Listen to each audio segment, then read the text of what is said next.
Hello, everyone. Welcome back to another episode of the Love and Lore podcast, the podcast where we spread love by sharing our stories and life lore. So as you can see, we are at a whole different location. I am actually at school right now, and we are in the SFU Secure Lab. And as you've read from the title of this episode, we're going to be talking all about Valentine's Day, the psychology of Valentine's Day. We're going to be diving into some research and some really cool topics. In this episode, I am joined by two very amazing special guests. I'm joined by Hannah and Brittany, who are actually PhD candidates who work here at the SFU Secure Lab. I will leave all links and information about what they do at the Secure Lab in the description, so if you're curious, you can go and check that out. So yeah, I'd just like to give a big shout out to the staff at the Secure Lab, to the faculty that run the lab, to Hannah and Brittany for being on the podcast, and also for allowing me to be in this space. I've never been in an actual space like this. It really looks like a podcasting studio, so a big thank you for allowing them for me to be in here and for being so kind and for being so enthusiastic about being part of this. And I think I do call them professors or faculty in the episode, so if I do say that, scratch that. They're actually PhD students, PhD candidates. So yeah, I just want to get that out of the way. Yeah, they're actually right here watching me make this intro. Thank you guys so much for being here. I really hope you enjoyed the episode, and without further ado, let's jump into it. I would just like to start by introducing our two very amazing guests, Brittany and Hannah. Hello, everyone. So my name's Hannah Dupuis. I'm a PhD candidate working with Dr. Yuthika Gurme in the Secure Lab here at SFU. My research broadly focuses on singlehood and gender. I'm really interested in looking at whether or not people violate social norms or adhere to social norms and what that, what kind of outcomes that leads to. Right now I'm also teaching Psychology 362, so close relationships here at SFU. So getting some experience as a lecturer, and it's been super fun. So yeah, I'm really excited for today. This is all stuff that I've been thinking about, chatting about, and learning about for several years now. Hi, everybody. I'm Brittany Dennett. I'm also a PhD candidate in the Secure Lab. I study singlehood as well, but I look more about societal beliefs and beliefs about romantic relationships and singlehood and what's maybe better, what's not better, and well-being. And so I'm really interested in how we take in social information and sort of what we do about that and how that impacts how we feel about ourselves and other things. I'm also teaching this semester. I'm teaching Psychology 391, Diversity in Romantic Relationships, which is great because I get to talk about, again, stuff that I love all day. So yeah, we talk about romantic relationships and think about some of the different relationship types that aren't always talked about as much. So yeah, I'm excited as well.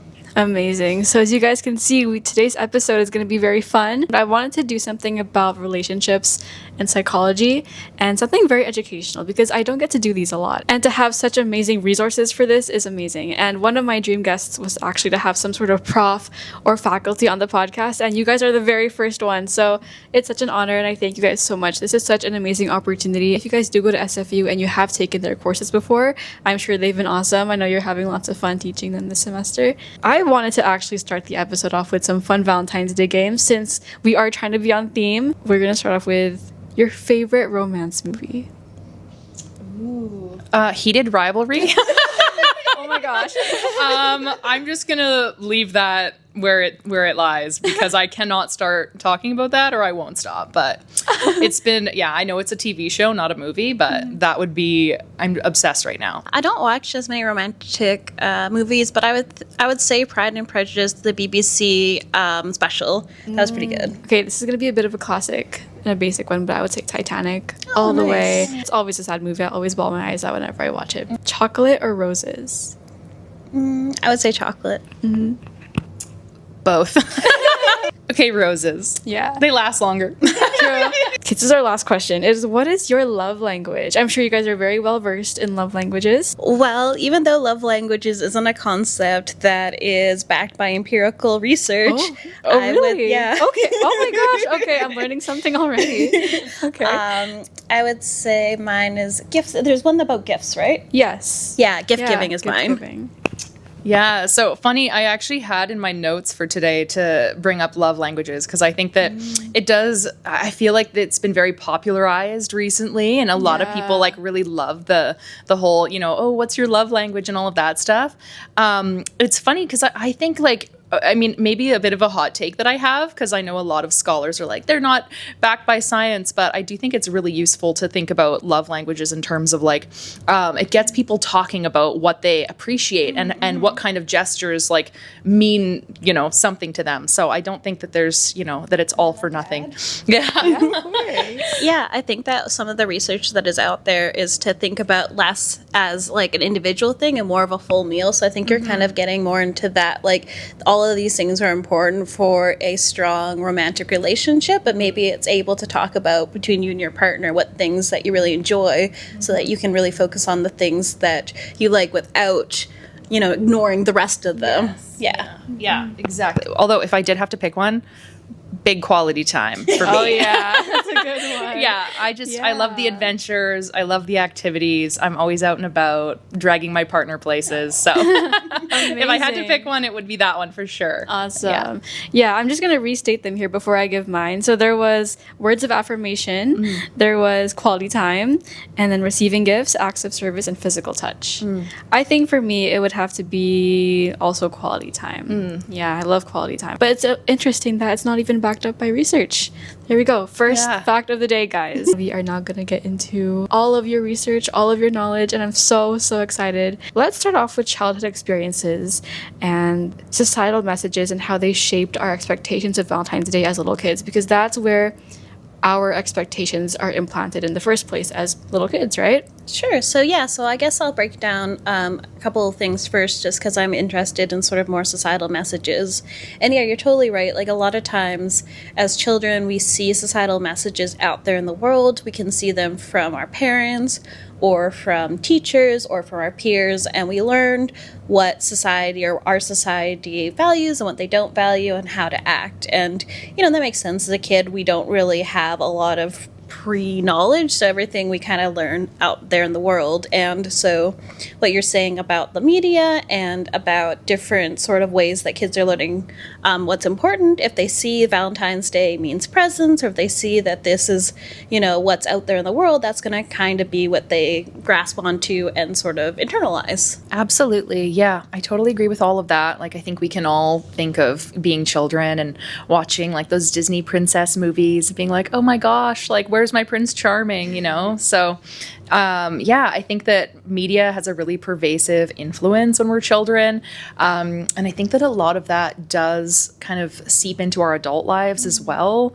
A lot of people's ideas about love and Valentine's Day and everything kind of does stem from those childhood beliefs of, it should be like a fairy tale. And, Valentine's Day is almost like, I think it's gendered in a way as well, where, it's almost like it's a time for women to kind of show off the love that they're getting from historically a man, right? And even if you think about that history, it was like the women that were involved were kind of like the passive players, while the men were proclaiming love, and they were the soldiers who were like, having to do these grand romantic gestures. And I think that that's true in media and Disney movies, and it was true like historically. And I think that even today, like I think that Valentine's Day as a psychological concept is quite, you can kind of see the gendered nature of it, for sure, where there's just a lot of pressure for women especially to kind of have the nice photos that they can post online, and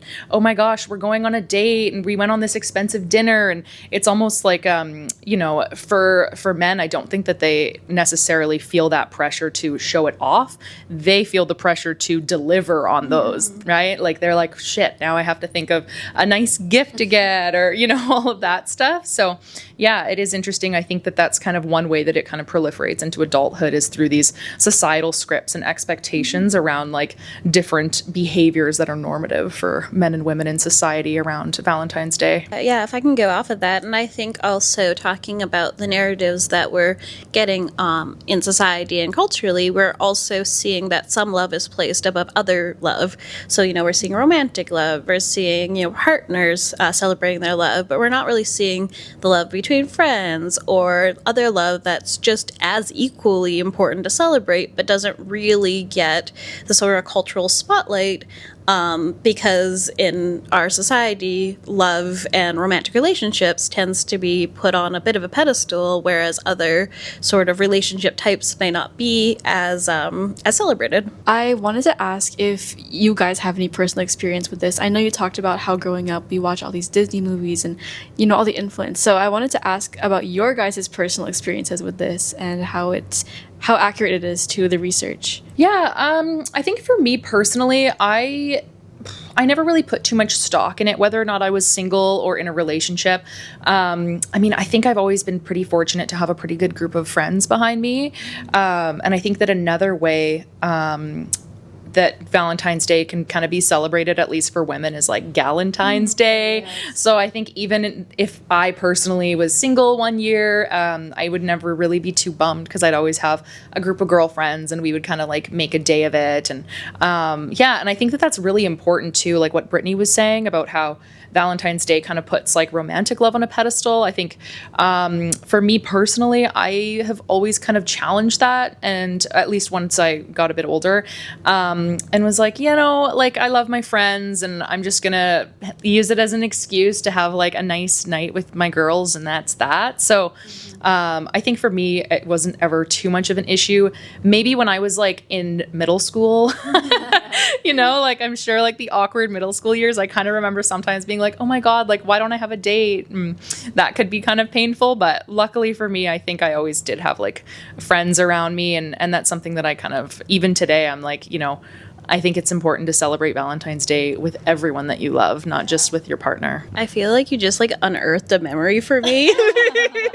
I remember when I was in high school, they would give these little treat candies. They do in your high school where they have the little treat candies and they would go classroom to classroom, and they would go and drop them on the desk. So anyone who was in a relationship, their partner would send them a treat candy. And so you get all these people coming in and they'd be like, oh, is so-and-so here? And they get a treat candy and they get a treat candy. It's the grams. Yeah. And so anybody single didn't have this treat candy. I just remember being single in high school and being like, oh, must be so nice. So I was in high school as well. I had the same thing. We always had some sort of holiday grams, and then people would come with roses. Yeah. I was actually one of the people handing out the roses one year. I think this is so interesting for me because I know you were saying how, like, oh, good for you, whatever.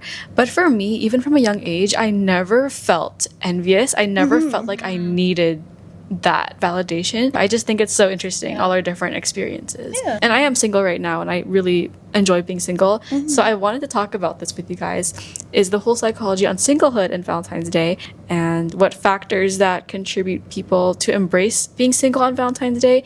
Why do certain people feel more empowered to be single? Why some single people feel really sad on Valentine's Day? All the different things that go into it. Yeah. So I think one thing that maybe I'll start with was even with the candygrams, I think it's not necessarily, at least personally, that I wanted to be in a relationship. I think it's the salience of noticing that you're sort of left out of an experience. And I think that's a lot of times what Valentine's Day does. It makes salient some experiences over other experiences.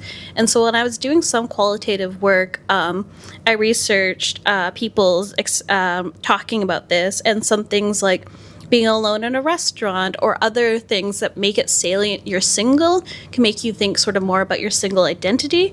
And it doesn't necessarily mean people like or they don't like it, but it is that sense of like we're noting some things, but we're not noting other things. You know, we're not noting like, oh, it's a best friend day, send this to your best friend or a friend that you care about. It's saying these people in relationships, look at them, and these people are not. And I think anytime we have an identity that's salient, we start thinking about it. We think about it a bit more. And whether or not you like being single or don't like being single, I think that now you're thinking about it when maybe you weren't before. Yeah, I totally agree with that. And I think this is also like, there are some individual differences for sure with who flourishes while single, who maybe struggles a little bit more with single.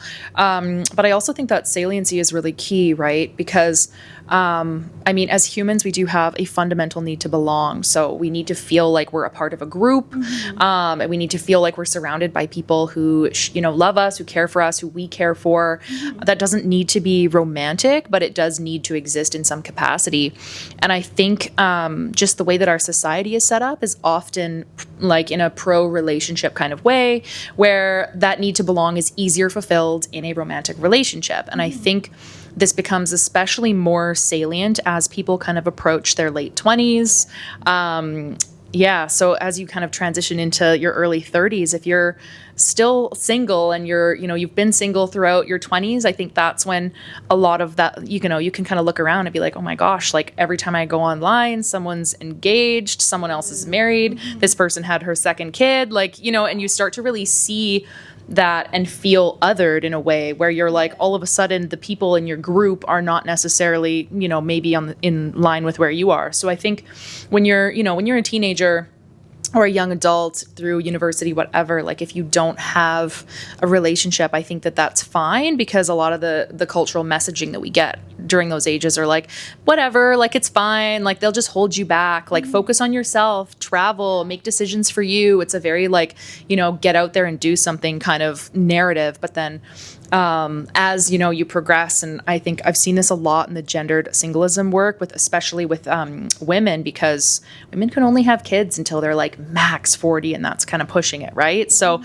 kind of around that late 20s, early 30s transition is when I think it's a really challenging time for women to be single. And I think that that's where a lot of that social pressure and the negative stuff can kind of start to bubble up. And certainly there's lots of things that influence whether or not someone is going to be able to flourish through that time or not. But yeah, for sure, it can be a challenging thing, I think, for some to be the only single one, right? And yeah, I think it's worth mentioning that people, kind of like you were talking about, don't come, one day and they're like, oh, I don't want to be single. I think a lot of times people are picking up on cultural messages that are being sent to them, but also real messages that their friends and family say to them.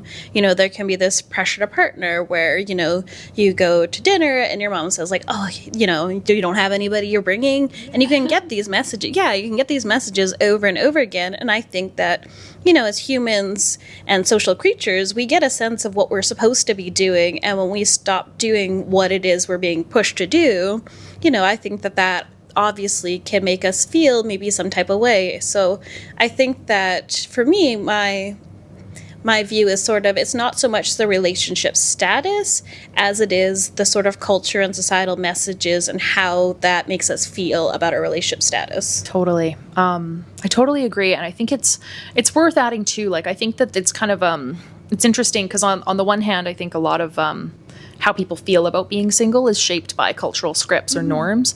But on the other hand, I think that there also does tend to be a drive that we have to couple as well. So most people, I think something like 90% of people will enter a romantic relationship at some time or other in their lives. So you only really see about 10% of the population remain single and stay single for life.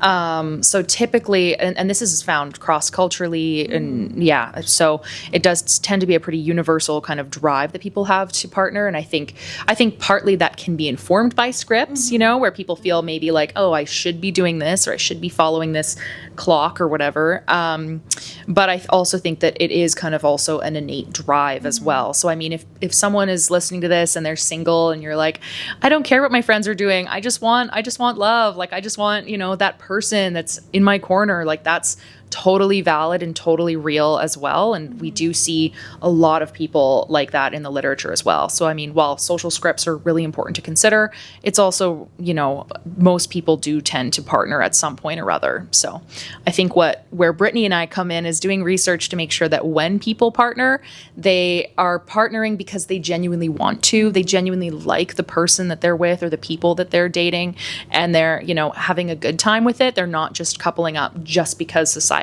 told them to. Yeah, and I guess just one last note I can put, there's like Hannah was saying, there's a huge drive to couple up, and a lot of people do end up being in relationships, and we do see this cross-culturally.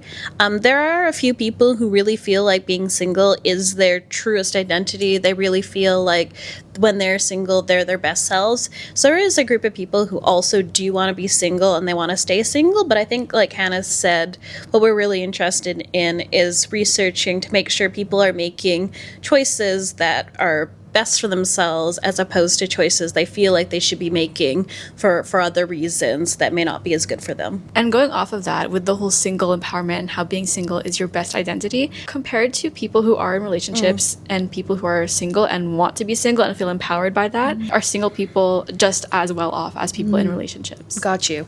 Yeah. This is actually a very big question that a lot of scholars are asking right now. So the largest, most robust research available does unfortunately highlight that when you look at group differences, when you look at people who are in relationships and typically married, compared with people who are single, people in relationships do tend to report higher well-being, higher life satisfaction, better psychological belonging, all of those types of things. Typically, they fare better than single people. So, I'm not just going to drop that and leave it there, though, without picking it apart a little bit, because it's being contested, and the singlehood field is blowing up in the last 10 years or so, because there's more single people in society now. There's some prominent scholars who have been saying that's not really correct, like that's not fair. So when you actually tease apart some of those differences, coupled people are just sort of set up for success in our society, right? Like you can imagine, like I live with my partner, divide my rent in half, right? So like there's financial benefits to living with a partner. There's medical benefits, like I'm on his benefits. I get massages for free like a few times a year. Like this is not something that I would get if I was just on like lousy SFU's benefits, right? Like there's actual tangible benefits to being in a relationship that people who are single just don't get to experience. And over time, over the course of your life, when you're looking at those big longitudinal data sets like that, those effects can really snowball, right? So if you don't have that person who you can like benefit monetary wise and also just other kinds of benefits, like that's going to make a big impact. Also, in terms of what Brittany and I were talking about previously, single people experience a lot of pushback for being single. Yeah. So it's not really fair to look at this privileged group and to say, well, you're doing better because you're married. Well, maybe they're doing better because they don't have to deal with stigma that single people deal with, right? Like, especially when you get into, your late 20s, 30s, 40s, that there can be a lot of people in your social network who are like, why aren't you married yet? Like, what are you doing? Like, you need to, freeze your eggs before it's too late. Like, that's an actual thing that someone in the qualitative literature had her father tell her. So, and it's like, when you experience those kinds of negative things, like, of course, it's going to impact your well-being. So I think it's definitely like it's up for debate. Researchers are asking this question. But yeah, do you want to add anything? Yeah, I guess like one of the things that I would add is like you're saying, like people in romantic relationships are set up, and there's some things that we feel it's okay to do in a romantic relationship that we don't feel it's okay to do single. And for some, that's biological needs. For example, do we think it's okay to have sex out of relationships? Because if we don't, well, then we're missing a lot of sexual benefits. There's a lot of things, or maybe we're able to get sexual benefits, but maybe they're not as consistent, or the partner's not one that we're happy with. There's a lot of things that single people have to contend with. Is it okay to buy a house with your sister or your best friend as it is with your partner? These are a lot of things that, maybe if single people felt they were able to do it, or maybe if society was set up so it was easier for them to do it, like the benefits, we would see single people doing better. So like you're saying, it's really hard to untangle what things are about singlehood status and what things are about how single people are viewed and treated in society. There is one research article that does suggest that people who are single do better than people who are in bad relationships. So there's some evidence that maybe relationship quality does play a role. So being single, you're not maybe fighting with your partner all the time. So there's some benefits there. Not every relationship is a good relationship. But like you're saying, it's really hard to unpick all of these things, because how much of this is about relationship status and how much of this is about a privileged group being compared to a group with less privilege. Totally agree. Like, it's hard to determine whether it's a social factor or if it's truly just because they truly do benefit from being single, right? So yeah, thanks for touching on that. And even on TikTok too, and all these social media platforms, especially nowadays, there's a whole thing on girls empowering other girls for being single. It's like all about you, self-love, and this whole kind of movement on that. So it further reinforces the idea that it's okay to be single. But then again, there's so many social things that can get in the way. I did have a question on whether or not men and women experience Valentine's Day singleness differently. I was wondering if you guys had any input on that, because I'm very curious. Passes it to the gender researcher. Yeah, I think it's interesting. So, I mean, I already spoke a little bit about how, you know, women were kind of portrayed as like the passive players, like historically, and also, you know, that a lot of the pressure it kind of falls on women to be the ones that are like, oh, look what I'm doing for Valentine's Day, like, you know, posting the photos, all that stuff. I also think like the flip side of that is when a woman is single, I mean, you were just talking about how, you know, there's a lot of like women empowerment when it comes to singlehood stuff. We don't really see that with men so much. Like women have Valentines. It's not like men are out there celebrating with their guy friends, right? So I think that the interesting thing about singlehood is, women report more of that social pressure and more of that stigma, but they actually report higher well-being than compared to single men. So single men, while they might not be getting as much of that like social pressure from people in their social network, they're kind of just left alone.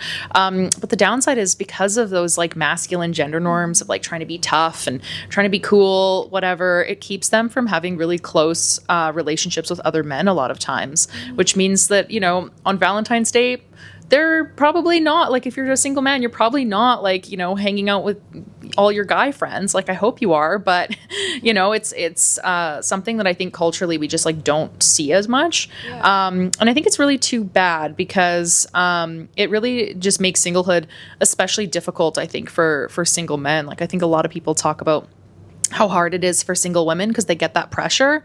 But I mean, my PhD work is looking at how that, you know, social kind of pressure can kind of be mitigated by social support. And I think women are really good at supporting each other. They're good at uplifting each other, having close friendships, and really centering their lives around friendship, whether or not they're coupled or single. Whereas I feel like men, they struggle a little bit more with overcoming some of those gender norms when it comes to being single. And yeah, so it can be challenging for sure for them. Yeah, totally. Like you never really see men having like a Valentine's, bro Valentine's. Bro Valentine's, no. Yeah, but yeah, I'm just very responsive to the point that, like, you know, if you are being teased by your male friends, where do you turn to talk about that? And a lot of times, I believe, if I'm remembering correctly, a lot of times as we get older, men's best friends are their wives, whereas a lot of times wives have other friends. And so I think as a society, we do sort of have this idea that as a male, your wife is going to be there, she's going to listen to you, she's going to be that emotional support for you. And, you know, if you're not married and you're single, who do you turn to if turning to your friends isn't as socially acceptable? I feel like sometimes what happens is people will ask random people to be their Valentine's Day just for the sake of it being Valentine's Day. Do you guys have any research or knowledge on this? I mean, there is some research. I mean, the paper is called I think fear of being single, settling for less out of fear of being single. This is known as the FOBS scale in singlehood research, and it's so the fear of being single scale. And really, that paper finds, or that research finds, that when people are afraid to be single, like they really are aversive to it, they don't really make the best dating decisions. So that might sort of explain that effect where like some people just kind of start to panic around Valentine's Day and they just ask out anyone for the sake of just like, you know, being like, oh, I have someone to be with, like I'm loved, look at me, like, you know, I'm desirable. Yeah, I would encourage anyone who's feeling that way to just kind of take a pause and kind of reflect on why you might be feeling the need to, or, you know, to really dive into something like that, or just ask someone out, even if you don't really necessarily want to.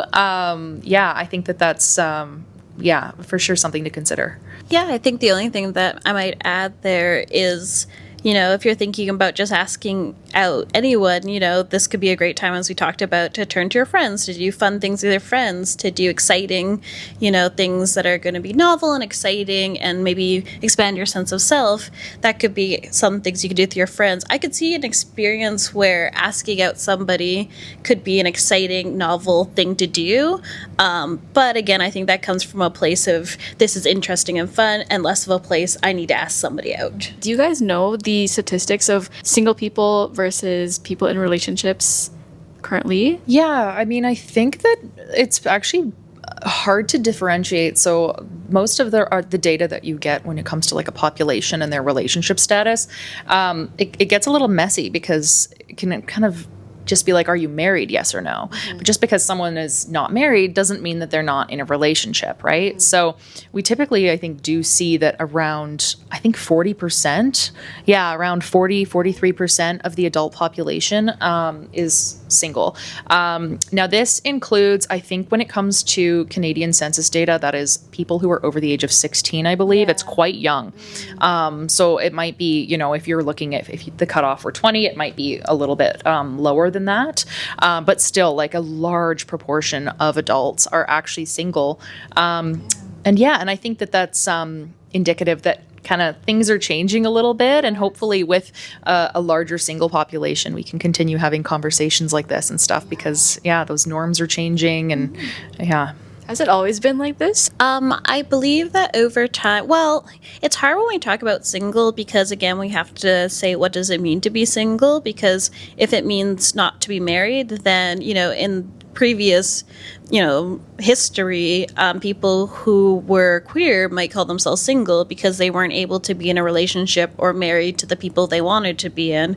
And I just covered this in my class, but in America before 1967, it was illegal to be in an interracial relationship.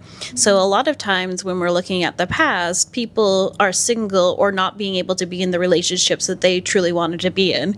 It could be that these people were married, these people might have gotten married, but, nowadays, when we look in the past, it might be these people are single because they prefer to be single than be in a relationship that they don't want to be in, that they're not allowed to be in. But also in the past, before, I think it's the it was around the sort of 1960s to 80s, somewhere in there.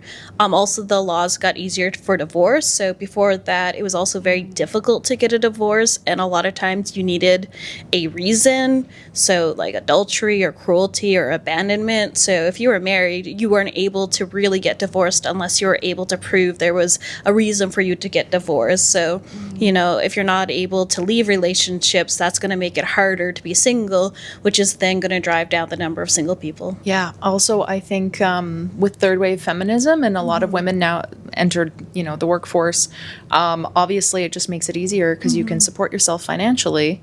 So you're not going to stay in a relationship if it's not serving you as much, right? Whereas before, I think a lot of women who would have preferred being single were, trapped in a marriage that they didn't necessarily want to be in, and even men too. Like if things just weren't working, people would stay in that relationship or in that marriage. So things have definitely changed a lot in the last 40 years or so. Yeah, a lot of circumstances, a lot of factors get in the way of it.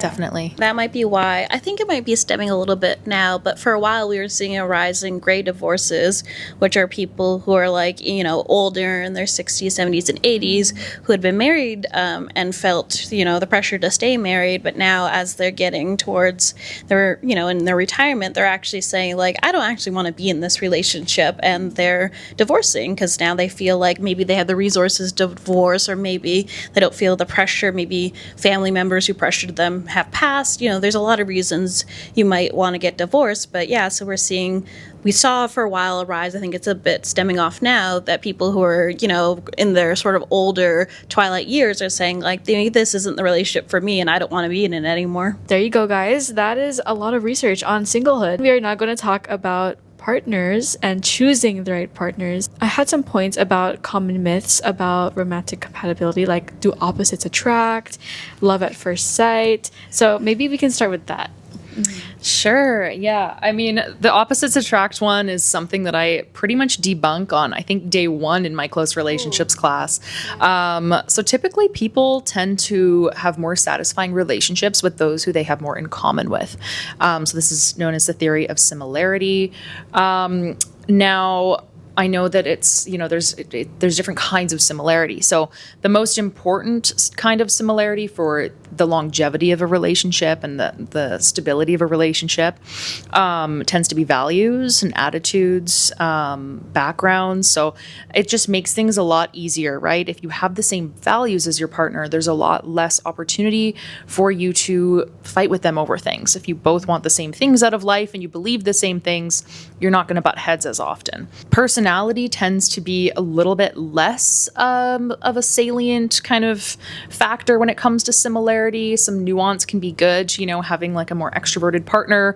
If you're an introvert, they can kind of bring you out of your shell a little bit. It can be beneficial for some of that more self-expansion type stuff that we talk about in psychology. So this compatibility doesn't necessarily tend to rely too much on personality so much as it does having those kind of shared core values. For initial attraction, I know that it's also important to have similar hobbies and interests to your partner. So I think that just makes sense, right? Having a partner who's, like my poor partner who gets woken up early on the weekends to go hiking and stuff. It's just like you have to have someone who's going to want that same kind of lifestyle as you and who's going to want to do the same things as you. That tends to be more satisfying over time. That's not to say that we want a carbon copy, right? Some differences are really important, and in relationships, it's important to kind of balance that the similar aspects, but also have enough differences that you can kind of learn and grow alongside this person. So that's something to consider. So I would say that's a big relationship myth that we often debunk. It's the whole opposites attract thing. In terms of love at first sight, I'm not a believer. I think if there's love at first sight, then perhaps both interested parties are focusing a little bit more on the physical aspects of the relationship rather than the deeper emotional stuff. That's not to say that you can't be completely smitten with someone when you first meet them, and but I think that this kind of touches on an interesting point where I think that a lot of people who say that they experience love at first sight are kind of like almost using positive illusions. So we talk about positive illusions in close relationship science, which quite simply is just like thinking the best of your partner and thinking of them in a very positive kind of way. And it does enhance satisfaction. So I think people who are maybe reflecting on that initial meeting with their partner, they might actually kind of look at that in a bit of a rosy colored glasses way and think it was love at first sight, but really, they probably have experienced similar initial attraction with a multitude of different people. So I think that some of those kind of cognitive biases can be really interesting in close relationships. But I also think that they serve a purpose, right? Like that enhances your relationship satisfaction. It enhances your view of your partner to think, I loved you from the minute I saw you, right? Like that's like, it's a nice thing to hear. So while it might not necessarily be completely true, I think that it can still serve its own function. Kind of going back to the first thing Hannah said, that some differences are great because they can be exciting and novel and they can expand your sense of self when you and your partner are able to do something fun. For example, if your partner loves hiking, it might be fun to go on a hike if you don't hike, but it's not very fun to argue about your core beliefs and values. So some differences are fun and they make the relationship interesting, they add color, but some things you don't really want to argue about. And going on to the cognitive biases, one of the things that I think also might be at play there is remembering things better than they were, because I think a lot of times we think that our memories are perfect or, that they are actually what actually happened, but a lot of times we can be biased, and we can be biased in how we remember things. So we might remember the date being a lot better than it actually was, but if we had been at the date and rated it out of 10, we might have rated it a 4, but looking back, we're like, oh, well, he was so handsome, I rated him an 8. Mm-hmm. So a lot of times what we think and what we remember is really biased by how we feel currently. I wanted to go back actually to the opposites attract, because it is basically proven that it's not the definite answer there. Where did this even come from? Are there actual proven relationships that prove this point to be true? What are the statistics of opposites that actually did make it in the end compared to similar people? Yeah, so I think going back to self-expansion, relationships that look on the surface as being quite opposite can be really fun in terms of being novel and exciting and showing you new things. But I also think it's important to say what looks completely different on the face might not actually be completely different when you get into the relationship. So one of the examples that Dr. Yuthika Gourmet likes to use in her class is talking about her partner being being more introverted than her, and her being more extroverted. So it's like they're like opposite attract because she's so extroverted and he's more introverted. But if you compare him against all the possible people, he's actually more extroverted than introverted. It's just she's so much more. So even though they look like opposite attracts, if you think about it in terms of just any person, they're actually more similar than it might appear. Yeah, good point. I was going to bring that up too. Yeah, there actually, as far as I know, there isn't necessarily research on comparing differences between couples who are more opposite versus couples who are more similar. But I think typically what the research would do is just kind of measure a couple's personality traits, their values, their attitudes, even their cultural backgrounds. That's important. And just kind of look at that across time to see who ends up staying together. And that is typically where that kind of attraction work, I think, comes from. So I don't necessarily know that there's a group of opposites attract people who have made it or those that haven't. I'm not sure. I'm sure that some people do end up with their opposite or whatever, but in terms of having a satisfying long-term relationship, if someone is wanting to have their best shot at making it with someone, I think choosing someone who has shared values, absolutely, and at least is similar in a way that's important to them, right? And this is kind of idiosyncratic as well. What's really important to me might be less important to someone else. So just kind of understanding what your non-negotiables are, I think, is important. But yeah, that would be an interesting thing to look at research-wise, though I don't think it's been done yet. I do know there is some research looking at interracial couples, which, don't necessarily mean that they are not similar in terms of their values or whatnot, but they do find that interracial couples are similar to same-race couples on a lot of important attributes. So there is some senses that, people who might look different actually still can have a good relationship, yeah. I actually did want to ask as well, for an example of a couple who is more extroverted versus one that's more introverted, is there benefits to that opposite aspect? Yeah, I think it depends on the people involved, right? So, yeah, I mean, it's kind of it goes to what Brittany was talking about. If you were to look at a dyad, if you were to look at their extroversion and introversion, for me, I would be more extroverted than my partner. But if you compare me to my best friend, she's a lot more extroverted than I am, right? So in that sense, I'm probably actually more similar to my partner than I am to my best friend even. So yeah, I don't necessarily, I think that, again, this just kind of brings up that idiosyncratic kind of preferences.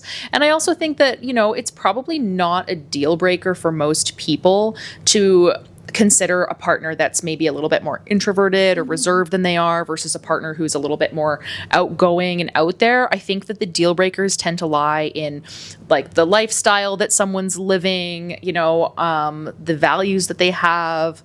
How do they vote? How are they thinking about the world? Mm-hmm. Are they someone who enjoys waking up early, or do they want to stay out all night partying, or those kinds of aspects, I think, that are a little bit more practical in terms of coexisting with someone and thinking about building a life with someone, I think tend to be a little bit more salient in shaping dating decisions. Yeah, one last thing I was going to add is also about the future that you're thinking about together. If one person wants to have kids but the other person doesn't want to have kids, things like that, you might think some couples that are very similar actually might have very different underlying values. So yeah, it's really what's important to you and what's important to the couple is really, going to shape how the relationship goes. That was the first question. There was the common myths of romantic relationships, right? So opposites attract and love at first sight. Something that has come up a lot with our my generation, Gen Z, is being super delusional. Have you guys heard of this term? Delulu? Delulu, yes. I mean, I think it was just kind of goes back to what I was saying a little while ago about positive illusions. Like, it just kind of sounds like, in a way, you might be kind of like romanticizing your partner, romanticizing the relationship. For some people, that can be very satisfying for them. They like that kind of romance aspect of it. And I mean, in terms of like the Gen Zs using their Delulu delusions thing, I really feel like part of that too is just kind of like romanticizing life. And I think that it can kind of give you something to connect with other people on. Like, you're probably texting your friends like, oh my God, this guy held the door for me, or like whatever, right? So I think that in a way, like, that might kind of foster some kind of like closeness within your friend group, within whatever, and you can kind of think like more positively and more like whimsically about things. But it is interesting because positive illusions is often contrasted with what we call self-verification theory.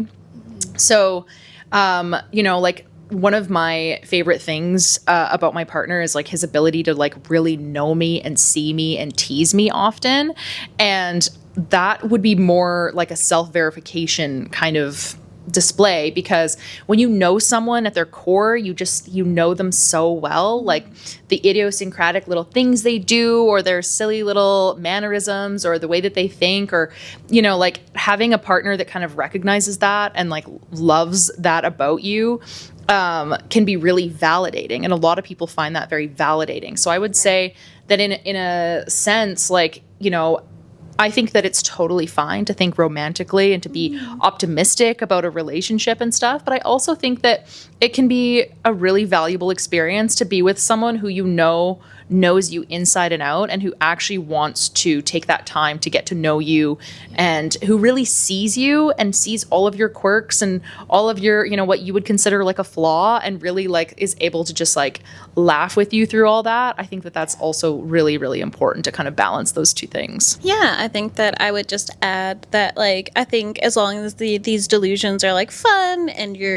sharing them with your friends, and they're just something that you all can talk about and feel closer to, I think that's a probably good thing for your relationships with your friends. I think maybe when they become more, I have to be in a relationship, or this needs to be something I do, then maybe it turns a little bit more into some research I did shows that feeling that you need to be in a relationship can actually lead to feeling more that fear of being single. Like, you need to be in a relationship, you fear being single, and that can sort of undermine your satisfaction, your life satisfaction. So I think that as long as it's just like fun and a good time, I think that there's no problem with it. I think if it becomes something where you feel like you need to be in this relationship, I think that's when maybe it can be a little less great. Another point I had was attachment styles, right? How do people's attachment styles influence the way they choose their partners?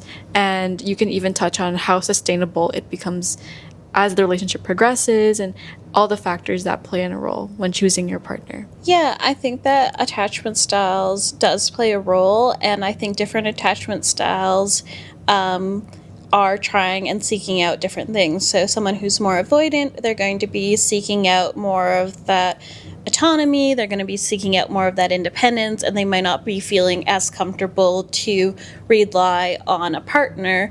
And this comes from sort of their upbringing to know that people can't be relied on, so relying on the partner can be quite scary. Whereas people who are more anxious might feel like, oh, I need to be in a partner, this is really important to me, but being in a relationship, they might be quite needy, and it might be very difficult for these relationships to be long-term because they feel like their partner maybe doesn't care about them as much, and maybe they're not paying enough attention to them. And sometimes these sorts of behaviors can even lead to more negative relationships, in terms of, if I'm more anxious, I might feel that, like, I liked when my partner was upset when I was mad at them. Like, I made them feel guilty and they got really upset, and I can see how much they love me.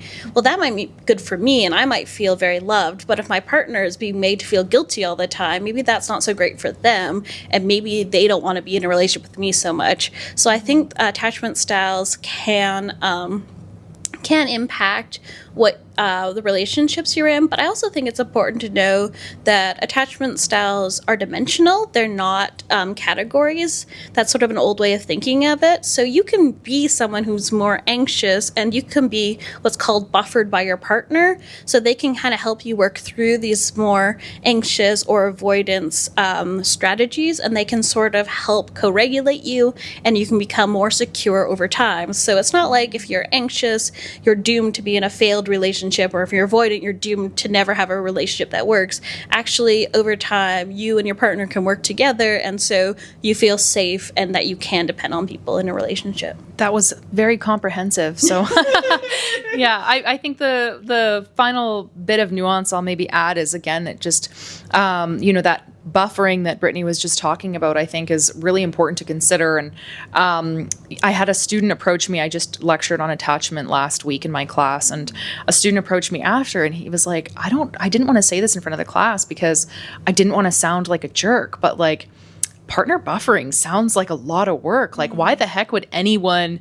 engage in that? Like, it just seems like you're pulling so much weight when it comes to dating someone with attachment insecurity. And I think that can be true, but I also think that it's worth highlighting that, if people are really interested in being in a relationship with someone, I think that the biggest thing to focus on is communication and understanding how your partner, whether they're secure, insecure, whatever they come to the relationship with, how they want to be loved, and things that maybe make them feel good, especially when there are different relationship triggers.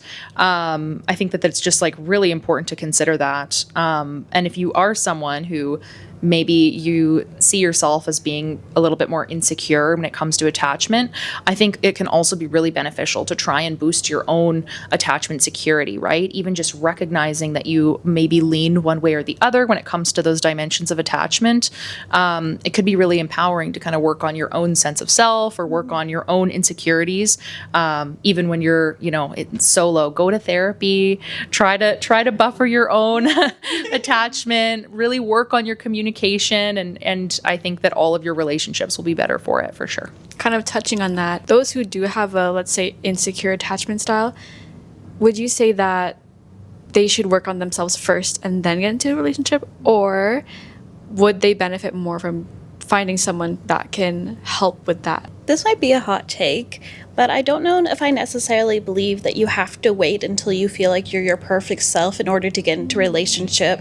I think people grow in relationships. I think they change in relationships. So I think that if you have a partner and you two are able to communicate, you're able to work through things, I think attachment, feeling more insecure, can just be one of the things that, you work through with your partner. Every partnership is going to have some things that are great, some things are maybe not so great. And as a partner, it's part of your goal to sort of help this person work through it, and they in turn help you work through your stuff. So I'd say, it's great to go to therapy, definitely go to therapy, but I think even if you're in a relationship with a great partner, you can still go to therapy and help yourself as well. So I think you shouldn't feel like you have to wait till you're this perfect person. I think you should be able to take yourself where you are and try to make yourself better in a way that's meaningful to you. Yeah, that is such an interesting take, because a lot of the times you see people say, oh, you have to love yourself first before you love someone else, right? Mm-hmm. So there is like some nuance to that too. Like, it's not black and white. You can definitely still make it work. Yeah, did you have anything to add? I think Brittany covered it. It was good. Yeah, great I totally on that agree. question. It may have been a hot take, but if it is, I agree too. So since we are still on the topic of choosing the right partner, I did want to ask about crushes. This wasn't in my script, by the way, but as you were talking, it just kind of came into my mind. Yeah, I mean, I think that I don't necessarily know if this has been like objectively studied, like how crushes happen. I think that they begin because people are interested and motivated to form relationships. So if you're a single person, you're moving through the world, and you might be kind of looking like, oh, like, is this person cute? Are they possibly single? Are they, so I think that it might happen with that. In terms of how that forms, there's actually some pretty interesting research on what's called the mere exposure effect. And basically, that just means like the more you see someone, the more you like them, right? So they actually had a Confederate, and she attended class at a university, either not at all, 5 times throughout the semester, 10 times, or 15 times. And her classmates around her at the end of the semester, they rated how much they liked her. And when she attended the class 15 times, her classmates liked her more than any of the other conditions, right? So like the more they saw her, the more her classmates saw her, the more they liked her. And I think that, you know, in terms of like forming a crush on someone, it can be like if you go to the same gym as someone, like the more you kind of see them, you're like, oh, that person's here again. And then it can kind of just develop from there. For sure. So guys, go to class. Go to class. Exactly. You heard it here. A lot of times people talk about attachment, but they're talking about attachment styles. And so that's the individual differences of how you're raised affecting your attachment. But actually, there's normative attachment, which is how an attachment bond is created. And so if attachment bond is created, you'll see like what you're saying is like proximity, safe haven behavior, secure base, and separation distress. And so when we're babies, obviously, we're just put in a situation and we have to just, whoever is taking care of us is taking care of us. But as we're adults or as we're adolescents, you know, in that age range, we can start to choose who do we want to be around.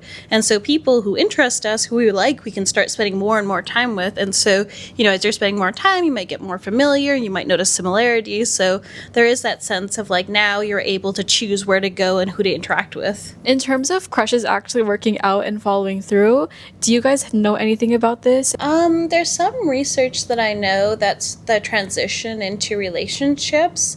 But a lot of times that's talking more about the process and like how we're having those conversations, the what are we conversations, how do we turn it into a relationship. I'm not sure so much about the amount of crushes and if that turns into relationship because, you know, it might also depend on the kind of crush. For example, if you're just kind of vaguely attracted to somebody, you know, are you really trying to pursue that relationship versus a relationship, or are you really trying to pursue them? You're having these conversations, you're communicating.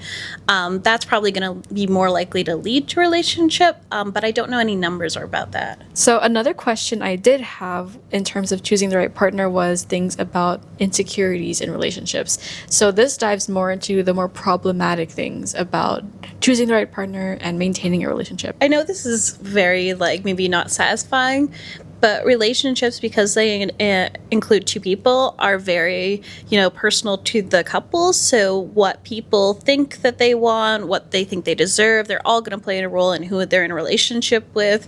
If it's a, you know, positive relationship, if it's a negative relationship, you know, it's hard for us as outsiders to know. We just have to base it on what people say. So I think that a lot of times it's what's important to the people in the relationship and are they getting their needs met kind of thing. Yeah, it does. It typically does tend to depend on the relationship. And I mean, people can be satisfied in a relationship, you know, with really good outcomes, or perhaps not satisfied in a relationship with really good outcomes for various reasons and stuff. In terms of kind of navigating long-term relationships, I think something that typically comes out as really, really important is communication, and communicating in a way that's kind and effective and not going to be, you know, falling into different kinds of negative kind of patterns when it comes to conflict. Because, I mean, the difference between like a short-term relationship and a long-term relationship really tends to be the amount of conflict, right? So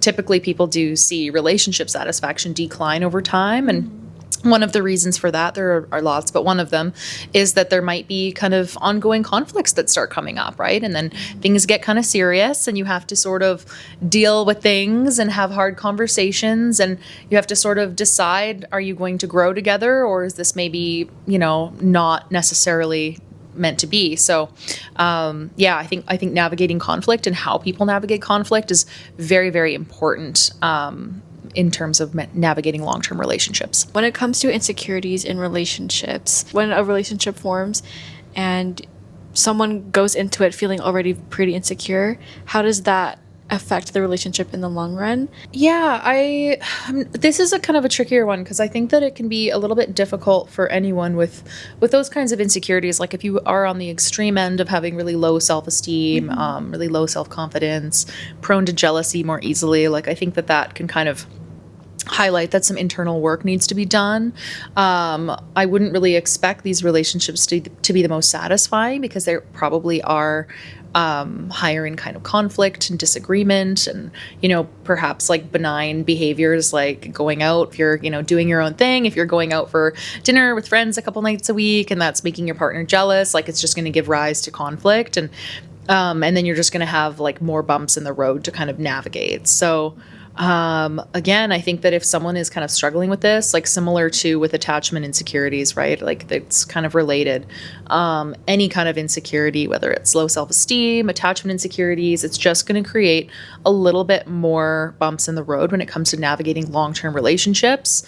And it's just going to need some additional support from your partner and additional communication. Yeah, that's pretty much what I would say too, is at the end of the day, it's similar to attachment insecurity, where, you know, you have to decide if this is a relationship I want to be in, what are the things that, you know, I can do to help my partner, what are the things they can help, you know, me do, and what things can they do for themselves, you know, like you were saying before, like counseling or whatnot. But I think at the end of the day, you know, any insecurity is something that you're saying is going to be a bump in the road, but it's only up to you to decide when you're willing to stay in the relationship and when you want to leave. So there was a point of red flags that I wanted to touch on as well.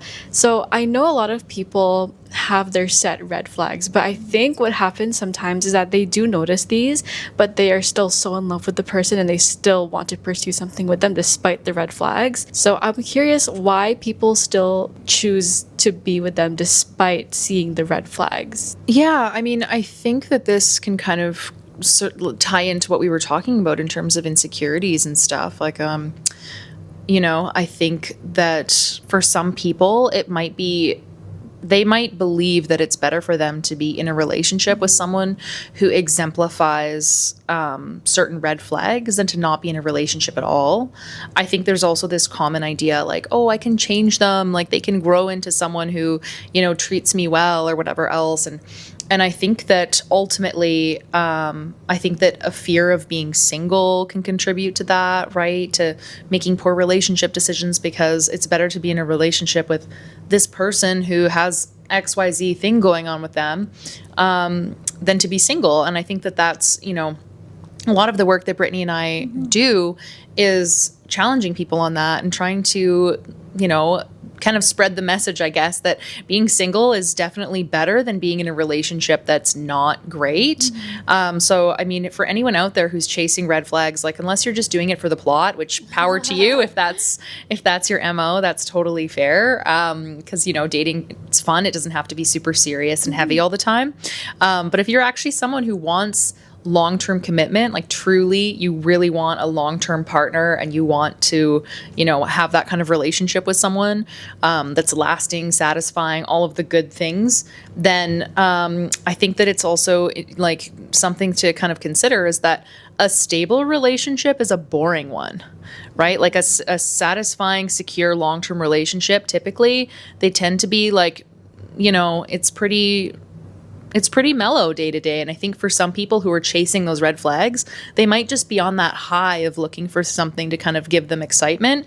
But if you actually want like the long-term satisfying kind of relationship, typically tends to be, you know, less of the conflict. It's less exciting. There's less to tell your friends. Like it's just, you know, the communication typically pretty easy and things just kind of tick along. So I think that's also just something that kind of changes throughout life as well, is when you're in your earlier 20s, people kind of, they want more excitement from a relationship perhaps, and they're just like I said, doing it for the plot, and they're totally fine to just have fun and whatever else. And I think that that's great. Like I think that there's learning to be done in those kinds of situationships or whatever too. So yeah. One thing that I might want to add is that maybe depending on a person, it might make you reconsider your red flags. Obviously, there's some red flags that you're never going to reconsider. But for example, if you're like, I would never date some guy who has a kid, and you know, you have a sense of what it would be like to date someone with a kid, but once you actually meet somebody and you get a sense of what would this look like, what would it be like to be in a relationship with this person, is that something I feel I can handle? Maybe that's where you're reconsidering, like, was this actually a red flag, or did I not really think about what this would look like, and now I've met this perfect person in all these other ways? Is him having a kid something I can live with? So I think there's also a sense of like reconsidering and recontextualizing when you're considering an actual person versus when you're considering just just, out there in the world concepts and what concepts you like and what concepts you don't like. So I think there can be that too. Yeah, awesome. Absolutely, yeah. I had one more point about cheating and cheating behavior. What drives people to cheat? What are the statistics of couples that end up cheating on each other, the harms of it, and the psychological factors behind it? So cheating is definitely an interesting topic. I think that is a lecture that gets a lot of questions and a lot of feedback during close relationships, for sure. I think it's important to highlight that cheating kind of means different things to different people. So what someone might consider cheating watching pornography, whereas someone else might be like, no, it's texting someone, or, it can have different meanings in different relationships. So it's really important to understand each other's boundaries when it comes to the relationship, right? Don't just assume that someone is on the same page as you. But in terms of why people cheat, I think it can happen for a multitude of reasons. A very salient reason is typically when people cheat, it might just be that they actually want out of the relationship and they don't really know how to end it, right? So there's been some kind of breakdown along the way. We've already talked about conflict. Maybe they're not having their needs met. Maybe there's just, something going on with them and they're just not happy in the relationship, but they don't know how to leave.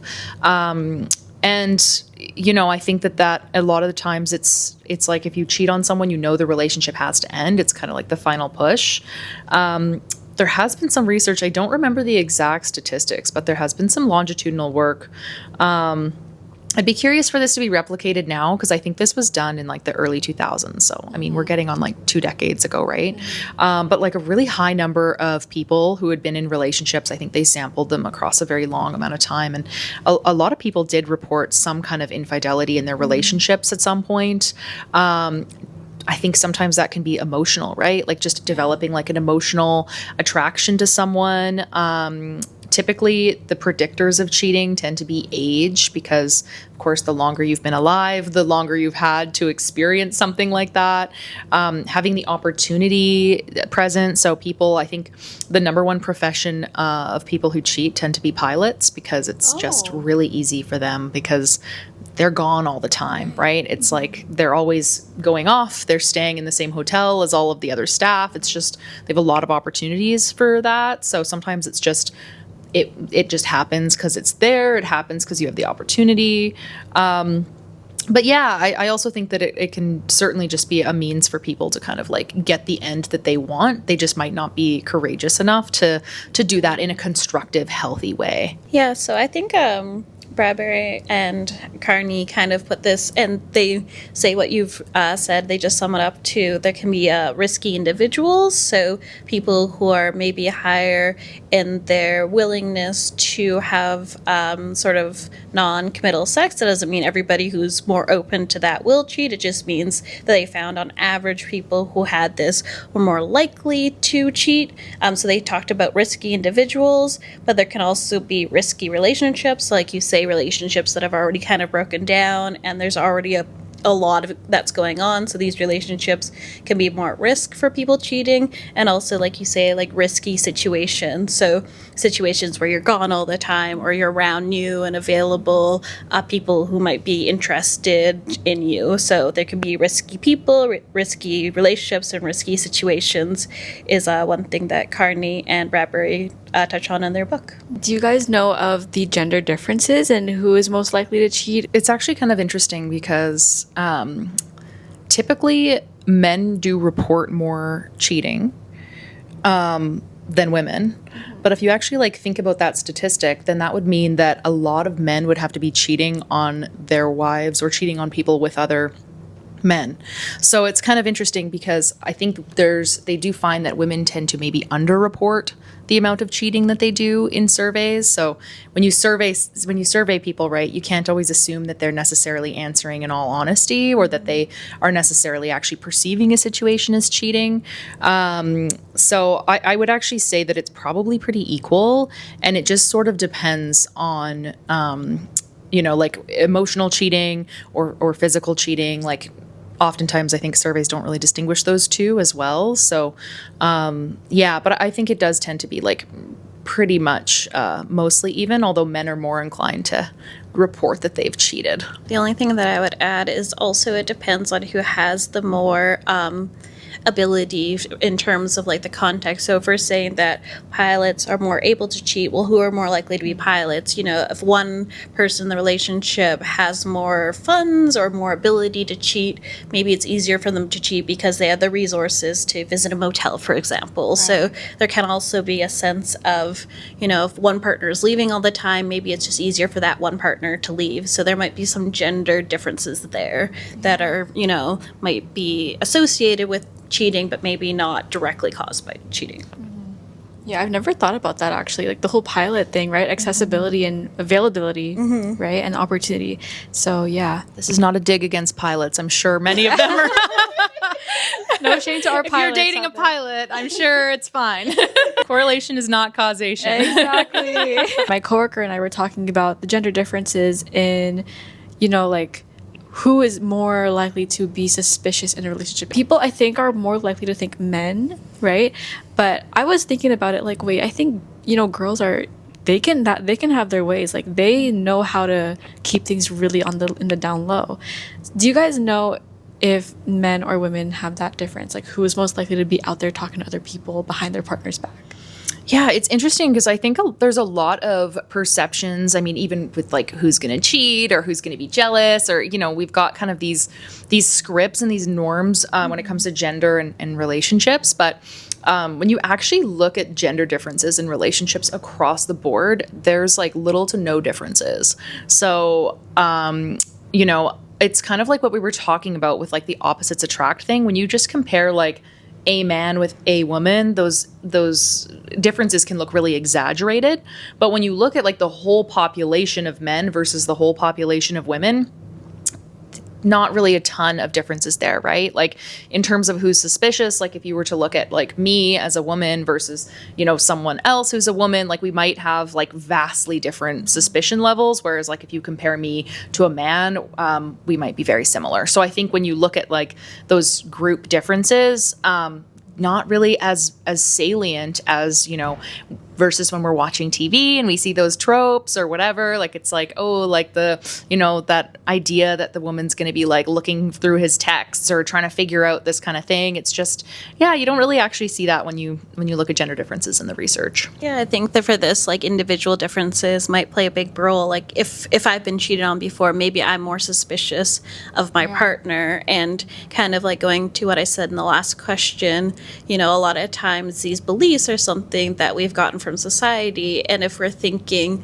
you know, over the last 100 years, well, maybe it was the men who were able to leave, who had the means to leave the house, and maybe it's the woman who had more investment in the relationship, because if they broke up, the woman wasn't as able to support themselves. So there's these things and ideas that are in the world because maybe at one time they were true, but maybe as time goes on, there's maybe less true. There's this whole thing of, you know, if you loved them so much, why would you cheat?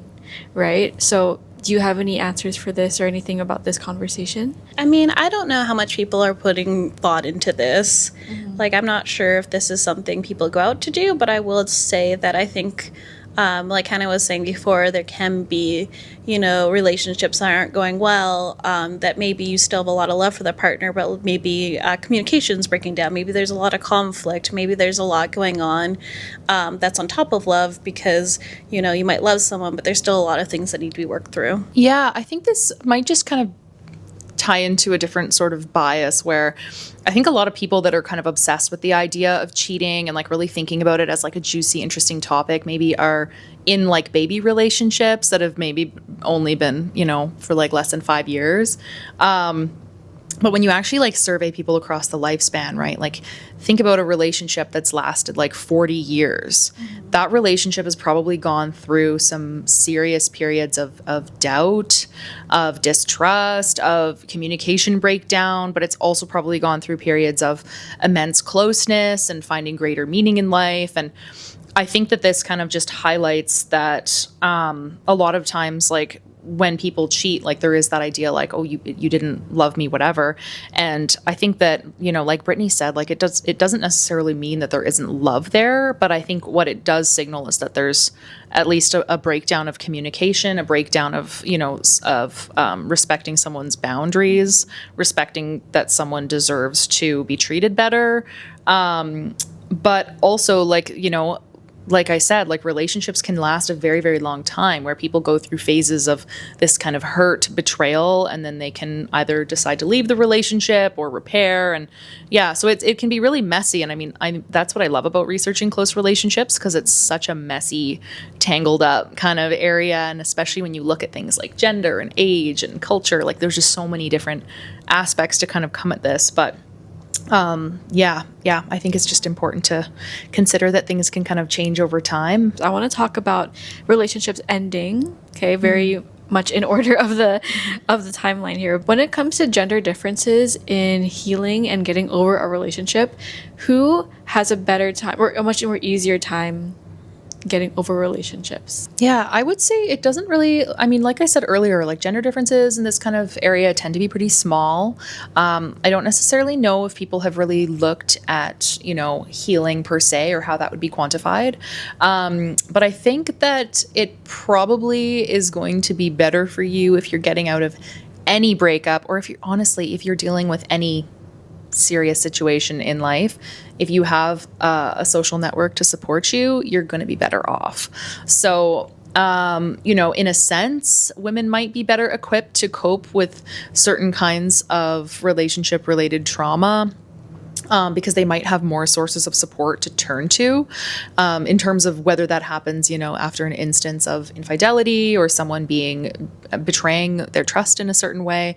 I think that both women, men, no matter your gender, if you have been cheated on, I think that it's immensely painful, and I think that it can take years to recover, and that it can always, it's a really, really traumatic experience in many cases, right? Because it's just a really deep betrayal. So I think that, it can be better if you have support around you to kind of help you in those situations. But I think no matter what, it's a really lousy thing to do to someone. And I think that, it's unfortunate that it happens. Yeah, I just have to agree with that. I think that it's going to be, person to person, how they're able to make sense of that. A lot of times when we think about betrayals, the first thing we have to do is make sense of what happened. And that can be a very difficult journey to think, why did this happen? How did it happen? So I think that there's a lot of work that the person, even who's been cheated on, has to do within themselves to sort of make sense of it all. And then from that, then maybe they can turn to the sort of moving on stage. But I think that's going to be, based a lot on the person's individual differences. So maybe their attachment style, maybe if they've been cheated on before, maybe if they have lots of friends or they don't have as many friends. So I think that a lot of times this is a really complex issue that people really have to just work through. Have you guys heard of the term once a cheater, always a cheater? Mm-hmm. Yeah, so is there any research behind this, actually? I believe, if I'm remembering correctly, that most people, if they cheat, it tends to be like very few times, and it tends to be an actual like relationship as opposed to like a one night stand. And so people tend to really not cheat a lot, and they tend to have like more romantic relationships than just a one-off stand. That's my understanding as well. But I think this touches on kind of an important distinction, where I think a lot of people believe that cheating is just kind of like, like your partner goes to the bar and goes home with someone, and, it's kind of just like a sexual thing. And then maybe they'll continue having different sexual affairs with multiple people. And I think typically it actually ends up being kind of like a very slow and gradual process, where someone who is in a relationship, starts to develop a connection with someone else, and that connection just kind of gradually turns into a relationship, both physical and emotional in most cases. So it's not just like often like a one night mistake. Oftentimes when cheating occurs, it happens over a period of time. It can be like weeks, months, years, where your partner's off getting to know someone, and then it just kind of spirals into them like having another relationship. Yeah, and that's kind of going back to maybe what I said before when I was saying, like, I'm not sure how much people are really thinking about it, because people can get close to people without realizing that they're starting to cross boundaries into that more emotional cheating. Physical is a little bit easier to notice, but with emotional cheating, it can be more of a spectrum until you realize that you've overstepped your partner's boundaries or your own boundaries for what you think is acceptable behavior. And so that's why a lot of times, like, boundaries and what your partner's boundaries is so important, because for one person, maybe, sending texts at, 2 a.m. that are just like, hey, are you up? What's going on? Is totally fine. But in another context, maybe that's considered cheating. And maybe people aren't thinking about that when they're just getting to know somebody. But as you continue on in this gradual relationship, maybe at some point it does cross a boundary. What would you say is the healthiest way to get over a breakup when it comes to either cheating or it ended in bad terms? There's a lot of unhealthy ways people cope with heartbreak. So what are some pieces of advice you would give to people dealing with that? It's really important to invest in your non-romantic relationships. I think that this is true for anyone, anywhere, whether you're getting through a hard breakup or whether you're in a relationship that's going really well, or whether you're single and unhappy. Investing in your non-romantic relationships is vital. Typically it's like having a close group of friends and having a connection with family members, who you like spending time with. I think it's just so important for our well-being. In terms of actually coping with a kind of a loss too, even going through heartbreak, absolutely, like, it's important to spend time with your friends. But remember that if you're in a relationship right now and you're kind of ignoring all of your friends, your relationship might end. And if it ends and you've been ignoring your friends, who are you going to turn to when that relationship ends, right? Like, just because I think a lot of people kind of forget that just because you're in a relationship with someone and it's going well doesn't mean that relationship is going to last forever. People change, people break up. Unfortunately, people pass away. And I think your best bet to get the most in terms of your psychological well-being is to kind of move through the world and elevate your friendships to be as important to you, if not more important, even in some cases, than like maintaining your romantic relationship. I think that it's just, friendships are definitely like having a social network to fall back on when things go wrong is important, right? So obviously the sooner people can start kind of building up their social networks, the better. But I would say, like, think about that preventatively. Don't just as soon as things go south, then you're calling up your friends. Like, think about this preventatively. Like, it's really important to invest in social connections. Yeah, one thing I would add, I'm not really sure of the research on this, but I would say just like really check in with yourself, because I think that healing can look so many different ways and look like, different actions. So for one person, maybe, entering into sex experience that they never had with their partner can make them feel like they have more autonomy. They can choose what they want to do. They can try new things, and they can feel like, oh, this is fun, and I'm able to feel these emotions or do these things that I haven't been able to do for a long time. Maybe that could be empowering for someone, as long as they're being, true to themselves. But for somebody else, maybe this is not something that actually makes them feel better. Maybe this makes them feel like, oh, I just miss my partner more. So I think being really honest with yourself about why you're doing something and really thinking about, is this something that I intrinsically want to do, or is this an extrinsic thing that I'm doing for another reason that might not bring me the healing or happiness I'm kind of hoping for?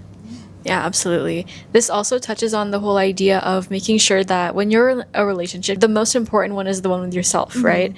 And making sure that you have your own life outside of this relationship. And we can segue that on to our last topic, which is on friendships and social support. Yeah, so I guess I would say that I think, all relationships are important. I know romantic relationships, there might be more interdependence. So, what my partner does impacts me more. So if my partner gets a job somewhere across the country, this is going to impact me more because I have to decide whether I'm going to move or not. Whereas the way that we view society now. If my friend moves across, it would be less likely that I would follow them and move across the country as well. So there's more interdependence potentially in a romantic relationship, but I don't necessarily think there's more love. And I think that in general, just having, friends versus romantic relationship, I think it's more like your relationships with other people are in general important, and there's not one that's more important than the other one. Yeah, there's been really robust research actually that finds that feeling socially integrated and socially supported is was the number one predictor of mortality risk. So even like above smoking and drinking alcohol, like having friendships and close relationships with other people romantically or just family, friends, any kind of social support or feeling socially integrated is going to be beneficial not only for your mental health, but for your physical health as well. So, it's kind of the hill that I'll personally die on. It's like having friends is just so vital and so important for well-being. And I think that, like Brittany said, like there isn't that interdependence piece that you have with a romantic partner. If you're friend gets a job across the country, you're going to be really happy for them, right? You're not going to be like, well, what am I going to do now? In most scenarios. So I think it is definitely, there is some nuance. But I absolutely, I think that, everything Brittany was saying is just bang on. It's really, really important. I did also have a point about friendship breakups versus romantic breakups, because I have heard in many cases where people say that friendship breakups hurt a lot more than romantic ones.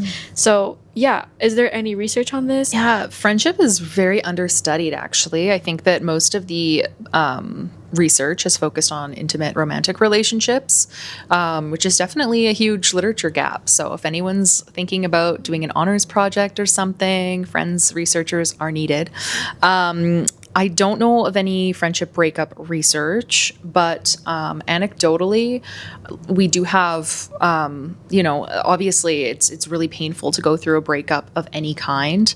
And I mean, research has found that people have attachments in the same way that you form attachments with a romantic partner, you also form attachment with your friends. So if you have a breakup with a friend, psychologically, you still go through that kind of separation of your attachment system with that friend. So I think psychologically, you're absolutely right. It can be really, really painful in terms of like the pain involved. Like, it's just so hard to say, right? Because if you go through a divorce with someone who you've been married to for 40 years and have like kids with and a house with, that's probably going to be more painful than if you're 22 and your best friend and you stop talking, right? So I think there's definitely like some nuance in terms of the different kinds of identities and the different backgrounds people are bringing to this.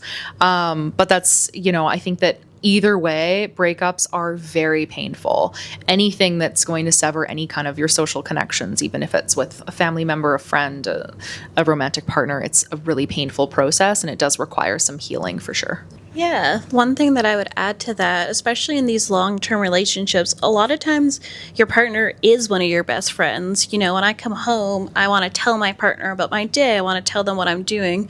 So I think that in a way, like relationships, if it's a long-term relationship, is like also losing a friend too, because you don't have those inside jokes anymore. You don't have all of these closeness thing. And, this might be someone you've been with, like you're saying, for 40 years. So I think in some way, both of them are friendship breakups. And my last question here was, can friendships buffer the social pressures associated with Valentine's Day? Because I know there's Galentine's Day, and I know that a lot of the single people just meet up with their friends and spend Valentine's Day with their friends. Absolutely. In fact, my hot take is that Valentine's Day should be for friends. I obviously you can see a theme with my questions, and that's not to throw shade at romantic Valentine's Day and stuff, but I really think that, it's important, especially if you're a coupled person and you have single friends. I think that it's part of that relationship as the coupled friend to make sure that your single friends also feel supported when it comes to not even just Valentine's Day. There's so many triggers throughout the entire year when it comes to being single, right? Even the holidays can be really hard. New Year's Eve, Halloween, and like everything, right? So I think it's really important. Check in with your friends and try to make plans, right? Make the day special. And even if you don't have like a good group of girlfriends to have the whole Galentine's thing with, or if you're, still developing your social network, I think try to make the day somewhat special, even just for yourself. Do something special for yourself. Mark it as a way for you to celebrate love in some way, shape, or form. I think that that's definitely important. Yeah, I would totally agree with that. I think that, yeah, even if you're, by yourself on Valentine's Day, that doesn't mean that you can't celebrate it, that you can't enjoy just spending time with yourself. For me, getting some chocolate and reading a good book, like there's a lot of ways to celebrate love. Yeah, I also think that, it is at the end of the day, it can be a painful day for some people, but just try to, make the day special and remember that, love comes in all different forms, right? So look around and see if there might be anyone else in your social network who might also be alone on the day or not have plans, and try to make some plans. Try to build up your social network and your community. This is going to be uploaded about a few days before Valentine's Day, so I really hope that this episode helped you guys. And I think it's so important and interesting to talk about this part of life, our relationships, not just with our romantic interests, but with our friendships and ourselves, because Valentine's Day, like your hot take, it shouldn't just be about romance, right? Friendships also play such a big role. Self-love plays such a big role, and there's many ways you can celebrate it. So again, I'd just like to say thank you so much to Brittany and Hannah for joining me today. This is my first time interviewing faculty and profs at my school, and this is such an honor and such a privilege to be in the Secure Lab. And I'd also like to take this time to thank Dr. Girmay. She actually helped me get in contact with Brittany and Hannah, and they were so on board with it. I was so excited. I was literally so excited. My dream episode for Valentine's Day. Thank you so much. This was so much fun. And I mean, Brittany and I live and breathe this stuff. So having an opportunity to chat about it is definitely fun for us. And if you guys have anything you want to add about what you do at Secure Lab, any opportunities, anything about your courses. I definitely have been really enjoying teaching. So as part of the grad school program at SFU, it's awesome to get opportunities like teaching. I have found it very, very fulfilling. It's a lot of fun. Hopefully in the future, I actually can get a faculty position, because technically I'm a lecturer in the department. Okay. Yeah, Brittany and I are lecturers in the psychology department. So, but it's been, a really meaningful experience. And if you are interested in looking into more of the research that we do, both Brittany and I can be found at thesecureresearchlab.com. That is Dr. Girmay's lab. So, of course, we're her grad students. We're all over that page. And you might want to check us out on Instagram as well. I think it's Secure Lab SFU.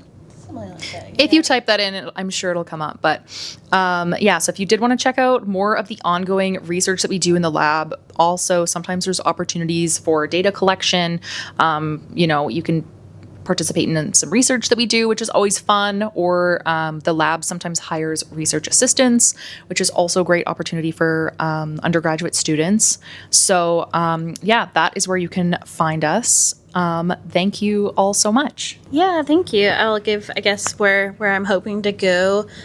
So I'm right now getting more interested in policy work. I'm doing some stuff with singlehood and policy. So I'm hoping for my next steps is to maybe get a postdoc and explore singlehood further. And if you want to follow our Instagram, it's securelab.sfu. So thank you. Thank you so much for being here, guys. That is a wrap for this episode. So we'll see you in our next episode. Bye.